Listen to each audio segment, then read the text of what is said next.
হাওড়ায় অনুষ্ঠিত হলো আন্তর্জাতিক ক্যারাটে চ্যাম্পিয়নশিপ। দেশ বিদেশের নতুন প্রজন্মের পুরুষ মহিলা উভয়ে এই জাতীয় স্তরের ক্যারাটে চ্যাম্পিয়নশিপে অংশগ্রহণ করল।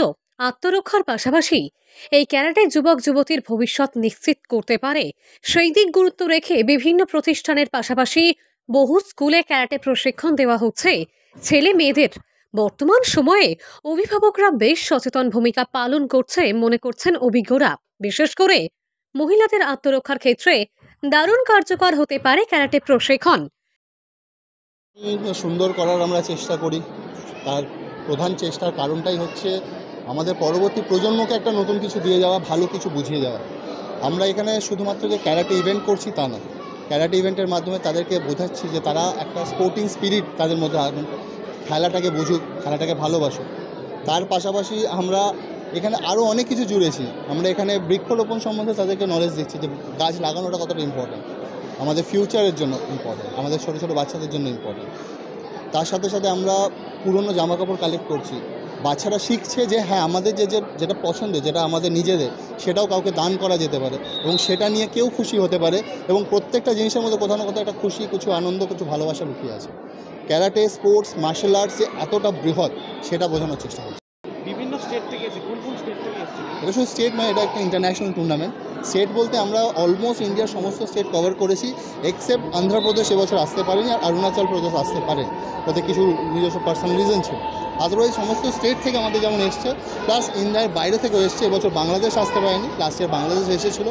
এবছর নেপাল আছে, ভুটান আছে, ইউএস থেকে একটি দল এসছে, প্লাস শ্রীলঙ্কা থেকে একটি টিম এসছে। এই প্রোগ্রাম, আমাদের ইভেন্টের প্রধান উদ্দেশ্য হচ্ছে বাচ্চাদেরকে একটা ভালো পরিবেশ দেওয়া, ভালো ট্রেনিং প্রোগ্রামের মাধ্যমে তারা কতটা নিজেদের ডেভেলপ করেছে সেটা তারা এর মাধ্যমে বুঝতে পারবে। প্রোগ্রামটা এটাই। সেই দিক থেকে গুরুত্বপূর্ণ ভূমিকা পালন করছে বহু পরিবার। আত্মরক্ষার পাশাপাশি সামরিক সহ বিভিন্ন বিভাগের নানা চাকরির ক্ষেত্রে ক্যারাটে প্রশিক্ষণ নেওয়া থাকলে সুবিধা পেতে পারে ছেলেমেয়েরা। ফলে বর্তমান সময়ে নাচ গান যোগা অভ্যাসের মতোই শহর ও গ্রাম অঞ্চলে ক্যারাটে প্রশিক্ষণের প্রতি আগ্রহ বেড়েছে।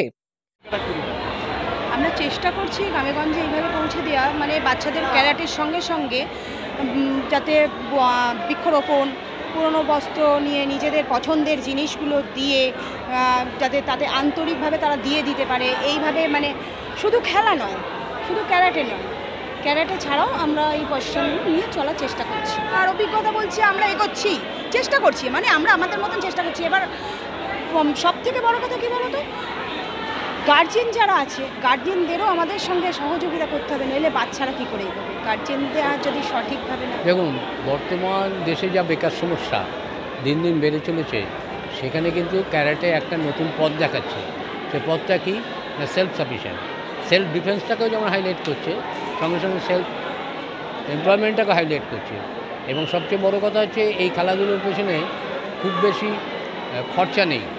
সাধারণ মানুষ এই খেলাধুলোর জন্য ছেলেমেয়েদের পাঠাচ্ছে এবং ছেলেমেয়েরা শিক্ষিত হচ্ছে, এই প্রশিক্ষিত হচ্ছে।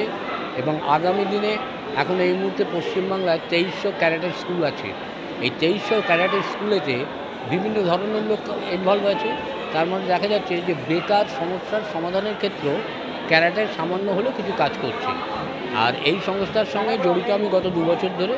এদের যা দেখেছি, এরা কাজটা নিষ্ঠা সহকারে করে এবং মানুষকে সৎ উপদেশ দেয় এবং কোনো রকম এদের ভেতরে ব্যবসায়িক মনোবৃত্তিটা নেই। হ্যাঁ, এই ব্যবসায়িক মনোবৃত্তি না থাকার দরুন সাধারণ ঘরের অনেক ছেলেমেয়েরা এখানে আসছে, তাদের গার্জেনরা তাদের নিয়ে আসছে এবং তারা উপকৃত হচ্ছে। অভিজ্ঞ ক্যারাটে প্রশিক্ষক সুবীর বাগচির কথাই, সপ্তাহে 7 দিন অনুশীলন না করলেও শিক্ষার্থীর মনোযোগ থাকলে কমপক্ষে 4 দিন 2 ঘন্টা করে অনুশীলন করলে ক্যারাটে বিষয়ে সফলতা পাওয়া যেতে পারে।